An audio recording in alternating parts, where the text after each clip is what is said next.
¿Cómo estás? Bienvenido nuevamente al escenario del Poder en modo cuarentena con stock disponible desde Vía X. Hablaremos esta noche con el economista, doctor en Desarrollo Económico de la Universidad de Cambridge, también académico de la UDP, Hassam Akram, sobre esta nueva normalidad que se pretende instalar en muchos países, incluyendo, por supuesto, el nuestro. Pero comenzamos con un médico de profesión, senador de la República, con Guido Girardi, a quien le damos la bienvenida. ¿Cómo está, senador? Bueno, buenas noches, ¿cómo están, Freddy? Gracias por la invitación. No, a ti por eso. Sabemos que estás ahí en el Senado, ¿verdad? Te tocó hoy día ir a Valparaíso. Bueno, me tocó ir a Valparaíso, sí. Yo soy de los que intenta mantener la participación presencial. Creo que así como los médicos y los equipos de salud tienen que trabajar en los hospitales a expensas de sus vidas, corriendo riesgo, y por lo tanto un homenaje a ellos. Así como muchos funcionarios públicos tienen funciones críticas que son fundamentales para las personas, los policías, la seguridad ciudadana, aquellos que están justamente en todos los ámbitos que son servicios sociales fundamentales y que no lo pueden hacer a través del trabajo, tienen que trabajar presencialmente, los alcaldes también, y yo considero que es importante que todos los parlamentarios que podamos venir presencialmente lo hagamos. Hemos generado un sistema de teletrabajo también donde hay parlamentarios que viven en regiones, que no pueden viajar o que tienen mayores de edad, son de riesgo, que se queden en sus casas y lo hacen a través de teletrabajo. ¿Debería correr eso también para los empleados públicos, lo que tú estás diciendo con respecto de los senadores, de los parlamentarios? Yo pienso, Freddy, que este es un tema más bien técnico. Hay una sensación que yo llamo o una voluntad de construir una nueva normalidad. Y yo digo, cuidado, puede ser una falsa normalidad. A mí lo que me parece, y yo he tomado la decisión de apoyar al presidente Piñera y al ministro en sus decisiones, pero a condición de que las decisiones que ellos vayan tomando estén sustentadas en ciencia, estén sustentadas en criterios epidemiológicos, de salud pública, que pongan por delante la salud pública. Y con esa condición yo me he plegado a decir, mire, hoy día dejemos de lado las diferencias políticas, hagamos una tregua porque esto es lo más importante. Pero en los últimos días se han tomado decisiones o se han hecho planteamientos que están alejados justamente de los criterios científicos. Tuvo que salir el comité, el Consejo Asesor, que creó el propio gobierno, donde están los principales epidemiólogos saludistas de este país, diciendo que no estaban siendo escuchados, que no compartían las últimas medidas. Entonces, a mí me parece que cuando se toman medidas que son más bien producto de las presiones económicas y no son medidas sustentadas científicamente, me parece que es extremadamente grave. ¿Por qué? Porque uno podría hablar que hay una nueva normalidad, Freddy, si efectivamente, como lo hizo Alemania, nuestra curva de pandemia ya estuviera en regresión clara, estuviera en una disminución. ¿Qué le parecen entonces estas declaraciones que ayer dio la subsecretaria Daza? Escuchémoslas y seguimos conversando. Y es por eso que esta nueva normalidad que se está implementando requiere de muchas medidas de parte de la autoridad, que se están haciendo protocolos para ello, pero también, y de forma muy, muy importante, de una responsabilidad individual de cada uno de nosotros. ¿Qué significa esto? ¿Me puedo juntar con un grupo de amigos a tomar un café? Probablemente sí, con unos pocos amigos, por 4 amigos, con un distanciamiento social, que tengamos 2 metros de distancia para poder conversar con mascarilla, con lavado de manos, manteniendo esas medidas de cuidado personal y sobre todo de prevención a nuestros adultos mayores, que son ellos los más riesgosos en caso de enfermar. Bueno, hoy a partir de eso, senador, salió una nota, no sé si la leyó en La Tercera, ¿no?, de que el oficialismo también está dividido respecto de esta, comillas, nueva normalidad que quiere implantar el gobierno. Bueno, yo pienso que es una falsa nueva normalidad.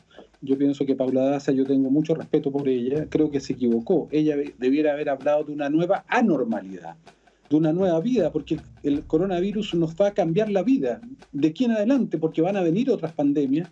Esto puede durar muchos meses, incluso años, si no hay una vacuna, y vamos a tener que cambiar nuestro estilo de vida, nuestra manera de convivir va a tener que cambiar, pero es una anormalidad, lo que no podría ser que esto se entendiera como una normalidad de relajo y decir, mire, ¿sabe qué? Esto está superado, tenemos que volver a la actividad económica, tenemos que abrir los malls, tenemos que abrir los colegios, la gente tiene que volver. Yo creo que eso es un error profundo. ¿Por qué? por lo que estábamos diciendo, Freddy, porque hoy día la curva está en pleno ascenso. No hemos llegado ni siquiera al pic máximo y por lo tanto hoy día relajar las medidas sería un error. Tal vez estamos viviendo una pequeña meseta. Esa meseta tiene que ver con que estos casos empezaron en la zona oriente, en sectores de más alto ingreso, que se cuarentenaron oportunamente, se cerraron los colegios oportunamente, se cerraron los malls oportunamente. La gente que vive en Las Condes, Providencia, La Dehesa, Ñuñoa, tiene más condiciones de hacer aislamiento, pero hoy día el virus va a empezar a difundir en las comunas populares, más pobres, donde los más viejos no se pueden aislar, están hacinados, viven con familias allegadas, donde los que tienen enfermedades previas, diabetes, cánceres o tienen insuficiencia cardíaca, hipertensión, no pueden aislarse como en el barrio. Entonces, ¿cómo lo explica, senador? Disculpe, pero la semana pasada el mismo ministro Mañalich decía que lo peor iba a llegar, la OMS ayer dice, lo peor está por venir en el mundo, o sea, la OMS. ¿Cómo se entiende entonces ese doble discurso? Por un lado decir que lo peor ya va a venir, pero por otro lado decir, no, tenemos lista la curva, está aplanada la curva, volvamos a esta nueva normalidad, ¿no? ¿Cómo se entiende? ¿Qué presión hay detrás de eso? Yo pienso que, como en todas partes del mundo, hay visiones que son contradictorias y contrapuestas. Yo creo que tú la acabas de ver en la lógica de Bolsonaro, que acaba de sacar a su ministro de Salud. Porque Bolsonaro, para él la prioridad es la economía y no la salud. Para el ministro era la salud y terminó saliendo el ministro. Tú tienes la lógica de Trump, que tiene una guerra con sus gobernadores porque los gobernadores quieren privilegiar la salud y Trump quiere privilegiar la economía. Yo pienso que dentro del gobierno están los mismos halcones y las mismas palomas. O sea, las palomas, aquellos que dicen, no, mire, la salud es lo más importante, y los halcones que dicen, no, mire, y de hecho han habido importantísimos líderes empresariales que llegaron a decir, ¿sabe qué? Chile tiene que tomar riesgo para mejorar la economía, aun cuando sabemos que eso va a generar la muerte de muchas personas. Para ellos el tomar riesgo es que muera mucha gente para salvar la economía. Yo pienso que es una falsa contradicción. ¿Por qué? Porque mientras sigan aumentando los casos, mientras siga aumentando la mortalidad, yo pienso que no hay ninguna posibilidad de que se restablezca la economía. Y eso lo han demostrado todos los países. ¿Cuándo puede normalizarse la economía? Justamente si hacemos todas las cosas bien para aplanar la curva y achicar la curva para que lo antes posible empiecen a disminuir los casos, porque este es un tema técnico. Sí. El día que en una comuna ya no haya nuevos casos, el día que el R0, que es la cantidad de transmisiones que genera cada persona, esté cerca de 1, el día que la trazabilidad de los casos sea de que no más del 10% de los casos no tienen trazabilidad, o sea que hay desconocimiento de quién fue el que originó eso, tú puedes empezar a pensar, como ya lo está haciendo Wuhan, como lo está haciendo Corea del Sur, como lo está haciendo Alemania, porque hicieron bien las cosas.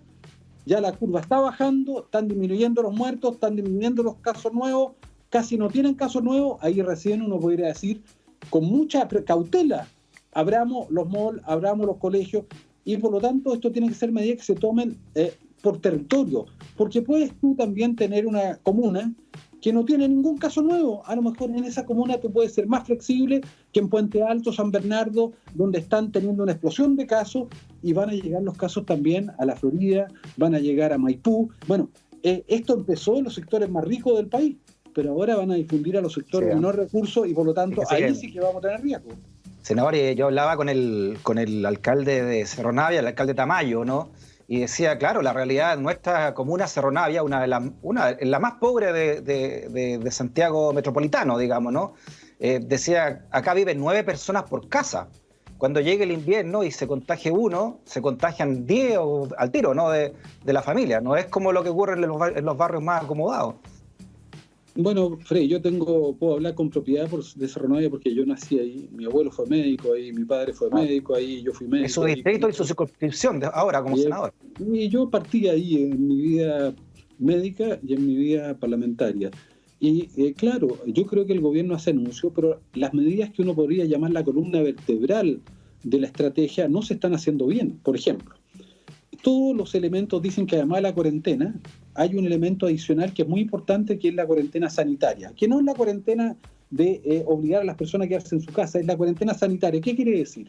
Que cada vez que yo tengo una persona que sé que está contagiado porque tiene un examen positivo, su PCR es positiva, la norma internacional y nacional de nuestro propio Consejo de Expertos es que esas personas tienen que quedar aisladas, pero aisladas no en sus casas, aisladas en hoteles con supervisión de profesionales o trabajadores de la salud o en hospitales. ¿Por qué? Porque lo que dice el alcalde Tamayo, si yo dejo una persona contagiada en Cerro Navia, va a contagiar no solamente a su familia, sino a todos los que viven allegados ahí. Y eso hoy día, que no debiera hacerse, solo el 10% de las personas que están siendo positivas están aisladas en lugares donde debieran estar. No debieran estar en sus casas. Y en Cerro Navia o en Renca hay muchas personas, por ejemplo, en las comunas populares, que son PCR positivas y las mandan a sus casas. Eso es absolutamente contradictorio. Lo segundo, si yo tengo una persona que es positiva, por ejemplo, tú eres positivo, yo tengo que ir desde el consultorio, desde el nivel central, a preguntarte, dígame Freddy, con todas las personas que usted tuvo en contacto en su trabajo, se subió un bus, cuál bus se subió, dónde fue, a qué almacén fue, ¿para qué? Para yo ir después a rastrear a esa gente, hacerle exámenes y dejarlos cuarentenados hasta que yo tenga la convicción de que no son positivos. Y luego la tercera acción, que tampoco se está haciendo, porque esto de buscar a los contactos no se está haciendo con la fuerza que se necesita, se hacen cerca de 3.500 exámenes diarios, o sea, quiere decir que estamos muy por debajo de lo que deberíamos hacer. Lo tercero, entre el 50-70% de los contagiados que están contagiando son asintomáticos.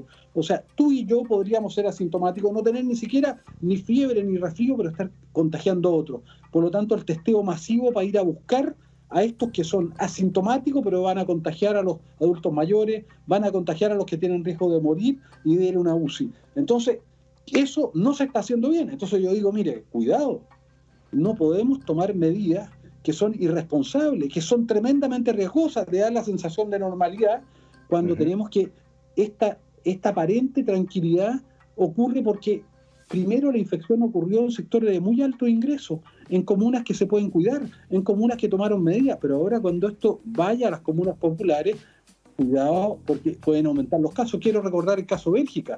Bélgica estaba muy tranquilo, y de repente se le empezó a disparar la mortalidad. Estados Unidos estaba muy tranquilo y están teniendo 2.000 personas que se mueren todos los días. Entonces, yo pienso que hay que tomar cautela, no se pueden relajar las medidas y si se relajan, tiene que ser solo cuando la curva disminuya y tengamos evidencia científica de que hay condiciones, ya sea por comuna, por región, para poder tomar medidas de relajo. Entonces, en resumen, ¿no? Usted como médico y también como médico con experiencia mucho en salud pública, lo que ha hecho usted con la nutrición, por ejemplo, apunta también a la salud pública. ¿Cómo lo está haciendo el ministro Mañalich? ¿Y qué acento usted pondría entonces para atacar esta pandemia que es inédita, ¿no?, para el mundo entero? Bueno, tenemos que aprender de nuestros propios errores y los errores que han cometido otros países. Bolsonaro y Brasil lamentablemente van a tener una crisis. La va a tener también un líder progresista que a mí me gusta mucho, que es AMLO en México, que también ha sido increíble, AMLO. Populista, ¿te das cuenta? Sí, claro. Va a tener la Estados Unidos. Italia y España y Francia, por empezar tarde, mira cómo están. Entonces yo lo que le pido al ministro y le pido al presidente, mire, nosotros estamos dispuestos a ponernos detrás de esto, porque tiene que haber una tregua política, porque hoy día la vida y la salud de las personas es lo más importante, pero a condición de que sea así, a condición de que ellos mismos respeten a sus propios equipos científicos que ellos mismos crearon, que no los escuchan, que no los condicionan. ¿Por qué? Porque empieza a haber la presión del lobby económico. Y esa es una falsa presión, porque aquí hay algunos que no están dispuestos a ganar menos. Hay muchos grandes que no es que vayan a dejar de ganar, van a ganar menos. No puede ser que esas presiones son las que nos dominen. Pero también para que se pueda cumplir la cuarentena, para que la gente se pueda aislar, para que la gente pueda hacer cuarentena, para que la gente pueda cumplir con estas medidas básicas de salir menos de las casas, tiene que haber apoyo social. Porque si una persona perdió el trabajo y no puede comer, no puede pagar la luz, no puede pagar el agua, o tiene un ser querido que tiene un cáncer y tiene que comprarle medicamentos, no va a poder dejar tomar esta medida. Por lo tanto, aquí están indisolublemente ligadas. Para poder derrotar esta pandemia luego, tenemos que tener mucho más apoyo social. Pero al mismo tiempo, si queremos que la economía vuelva a crecer y vuelva a activarse, tenemos que resolver los problemas de la pandemia, porque no me digan, mientras sigan aumentando casos y sigan aumentando los muertos, yo creo que Chile no se va a normalizar, la gente no lo va a permitir. Sí. Es que uno a veces piensa, senador, si este gobierno está defendiendo a la gente o está defendiendo más que la economía puntual, está defendiendo un modelo, ¿no?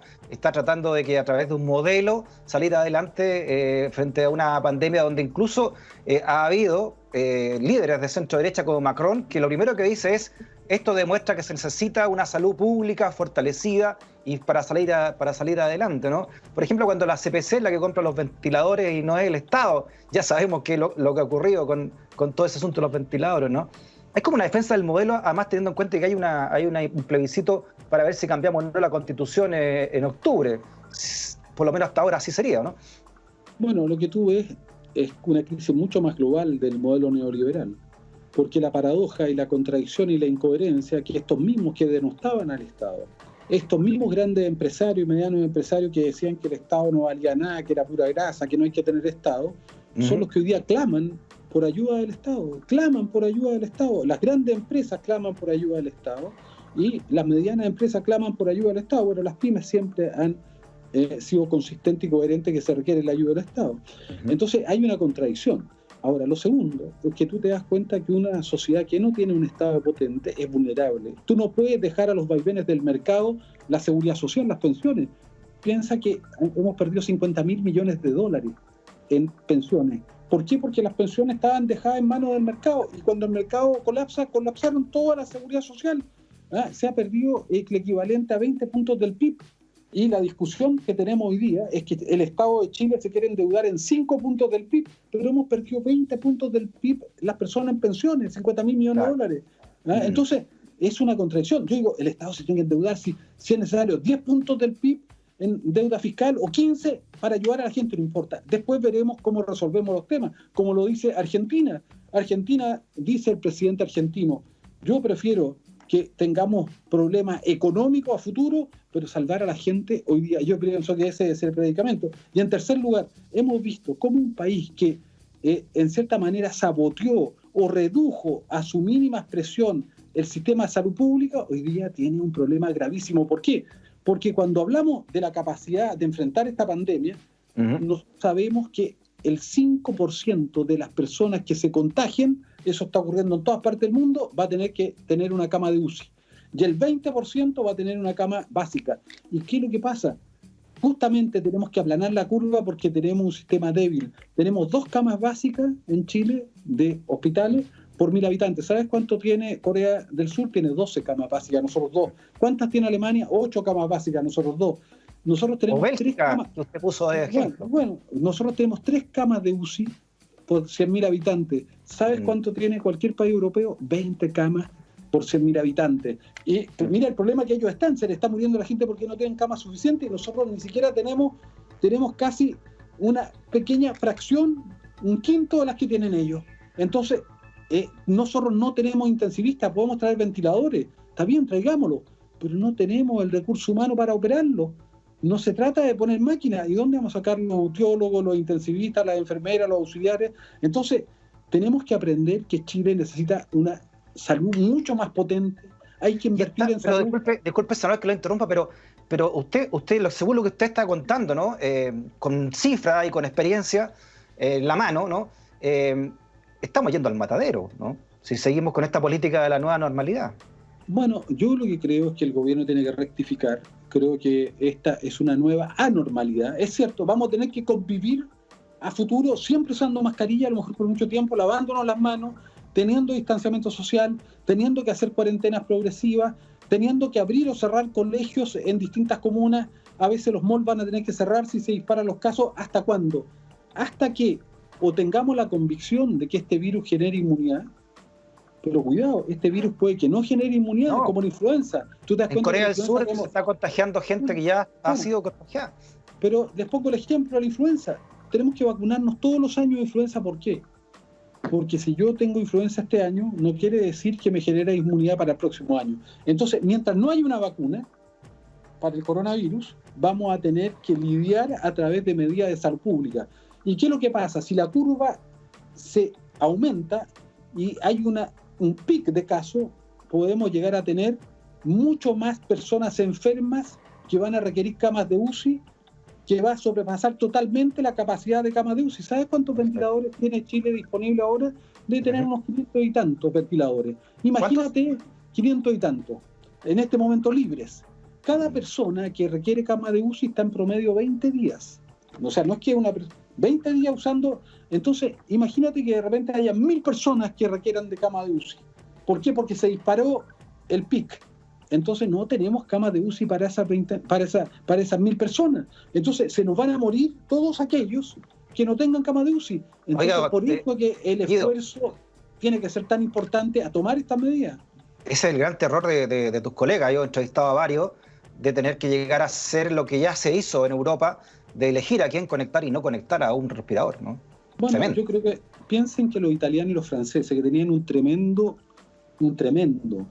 sistema de salud público, los ingleses, un tremendo sistema de salud público, igual les quedó chico, porque no lograron aplanar la curva, se les produjo una explosión de casos, y acuérdate, el 5% de esos casos van a requerir de UCI, y por lo tanto se quedaron sin cama de UCI, y ¿sabe qué? ¿Quiénes se morían?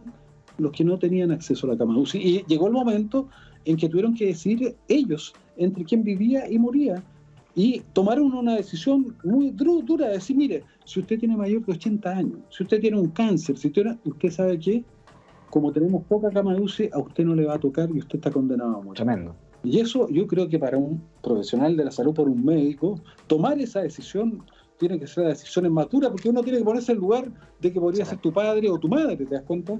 Nos quedan 2 minutos, senador. Sabemos que tiene que irse, mientras estamos conversando, tiene que irse a una reunión ahí en el Senado, a una comisión. Su reflexión también, ¿no? Como líder motor de lo que fue el Congreso Futuro, esta pandemia, ¿no? Dentro de todo lo que se conversó en estos años del mundo que venía, del mundo que estábamos formando, el pensamiento crítico, en fin, ¿no? ¿Cómo lo enmarca todo esto que está viviendo la humanidad? Bueno, yo creo que hay que escuchar más a la ciencia. Nosotros hemos hecho un esfuerzo muy fuerte y tú nos has ayudado mucho a dar a conocer el Congreso del Futuro, que va a estar hoy día el mundo que viene. Si no lo hacemos desde la ciencia, si no entendemos, no democratizamos la ciencia para todos, no vamos a lograr dar cuenta de lo que viene, porque nosotros muchas veces, y vinieron muchos científicos a alertar sobre que iban a venir pandemias. De hecho, en el año 2003 se hizo el primer estudio en Hong Kong que advirtió que iba a haber una pandemia de coronavirus.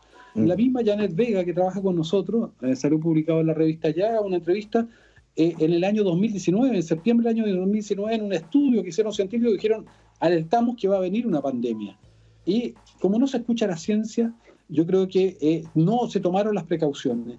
Entonces, lo que busca el Congreso del Futuro, y queremos este año hacer un Congreso del Futuro en enero, que va a ser mucho más digital a través de estos sistemas de Zoom u otros, o de Skype, queremos hacer un Congreso del Futuro que justamente ponga cómo va a vivir la humanidad desafíos que vienen, porque vamos a tener nuevas pandemias. Y te quiero poner un ejemplo. A los dueños de la TAM, hoy día les debe preocupar mucho más que el precio de los aviones o el precio del combustible, les debe preocupar mucho más saber cuándo va a terminar esta pandemia y se va a venir otra. Y eso le va a pasar a la economía y nos va a pasar a todos. Entonces, no tenemos una capacidad de prever, de anticipar el mundo que viene, que es un mundo que genera mucha incertidumbre, porque están habiendo cambios que son tan rápidos que no somos capaces de procesar, ni preparar a nuestras instituciones. Y lo mismo está pasando con el calentamiento global, y lo mismo está pasando con la inteligencia artificial. La inteligencia artificial está cambiando nuestro modo de vida. Sí. A futuro, las personas van a ser reemplazadas en sus trabajos por los robots, por la inteligencia artificial. Lo discutíamos contigo hace un tiempo atrás. Sí. No van a haber más personas asalariadas, porque van a ser, el suministro de personal va a ser por plataformas tipo Uber, donde esas personas no van a tener contrato de trabajo. Entonces estamos pensando en una legislación cambiar la AFP, pero cuidado, si a futuro la gente no va a tener, va a estar trabajando, pero no le van a dar un contrato de trabajo, no le van a pagar sus cotizaciones previsionales ni de salud. Hay que separar hoy día la seguridad social del tener o no tener trabajo. Tiene que ser un derecho humano per se. Solo por el hecho de ser humano tienes que tener, porque a futuro las personas puede que terminen trabajando o reemplazados por las máquinas, o si trabajan van a tener un trabajo, entre comillas, que no va a tener garantía o pago de cotizaciones previsionales o cotizaciones de salud. Entonces, ese mundo tenemos que verlo ya y no esperar a que nos llegue encima este piano que nos cae en la cabeza. Por eso que esta idea de tener una visión prospectiva, Freddy, es muy importante, de anticiparnos todo lo que podamos a un mundo que es cada vez más rápido y donde la democracia es lenta y donde las instituciones son lentas para procesar estos cambios. Muy bien. Por último, un mensaje al gobierno, senador. Bueno, yo creo que lo mismo, Freddy. Yo pienso que este ha sido un muy mal gobierno, un gobierno que equivocó su proyecto país, que no fue capaz de entender que los chilenos hoy día aspiraban a ser parte de una sociedad más justa, más equitativa, a una sociedad que tuviera dignidades, solidaridades nuevas, a reconstruir solidaridades que saliera del individualismo, pero hoy día estamos en una crisis que yo creo que hay que ponerla en el primer lugar, que es salvar la vida de las personas.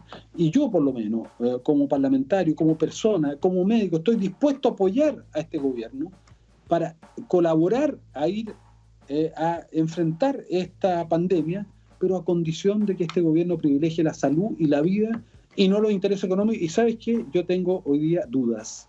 Y tengo legítimas dudas en qué está este gobierno.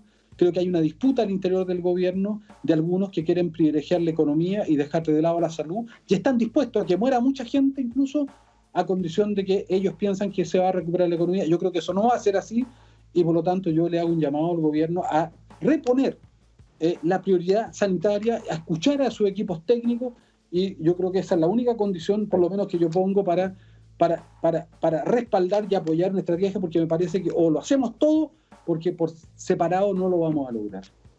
Senador Girardi, muchas gracias por su entrevista, que esté muy bien. Y cuídese, la mascarilla para la sesión. Y acá la tengo, Fede. Aquí la tengo. Así que muchas gracias, chao, que esté muy bien. Chao, senador, que esté bien. Chao.